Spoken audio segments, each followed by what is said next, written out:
Now, here's your Farm and Ranch Report from the Western Ag Network. Hi everybody, it's time for your Farm and Ranch news.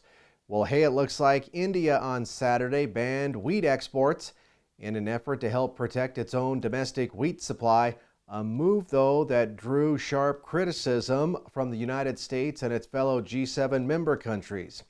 Now, USDA economists had been counting on forecasts for increased Indian exports to help counter global scarcity, especially at a time when Ukrainian exports are all but cut off because of the Russian invasion. But they say extreme heat has been taking a toll on India's expected wheat yields. Now, Agriculture Secretary Tom Vilsack told AgriPulse this past weekend that the U.S., along with its G7 partners, understand that India's ban is exactly the wrong thing to do at this point because it really does create some additional disruptions of the market and can potentially increase prices, which make food inflation along with availability significantly worse than what they already are.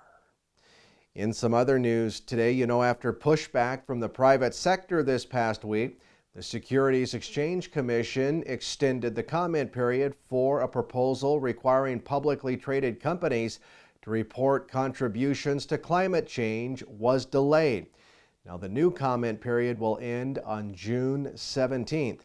In the meantime, agriculture groups, including the Public Lands Council, the National Cattlemen's Beef Association, along with the American Farm Bureau Federation, were very vocal about their concerns and the SEC to grant this past week's extension.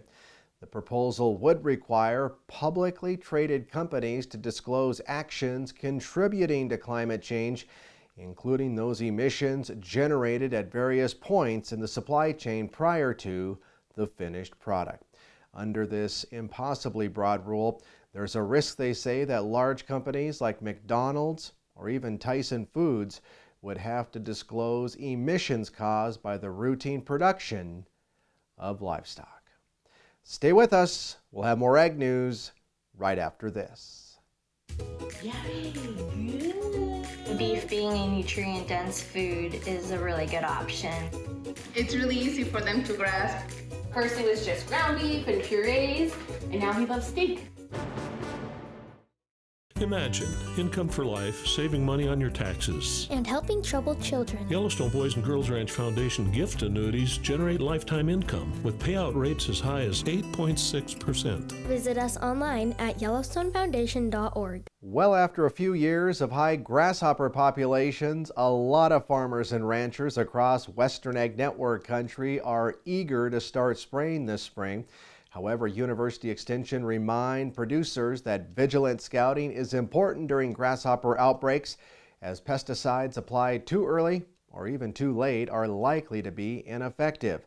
Now, control measures shouldn't be applied until the grasshoppers have hatched and their numbers can be estimated.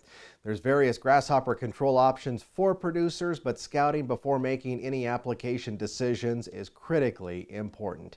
And please remember that 15 grasshoppers per square yard is still the economic threshold. And finally today, the American Lamb Board recently launched a spring brunch consumer campaign and promotional contest focused on bold and flavorful American lamb. Peter Camino, the American Lamb Board's chair out of Buffalo, Wyoming, says that a lot of consumers haven't cooked lamb for breakfast before, and this was a great opportunity to show them just how easy and fun it can be. For delicious American lamb recipes you can try at home, just visit the American Lamb Board's website. That's a look at your farm and ranch news.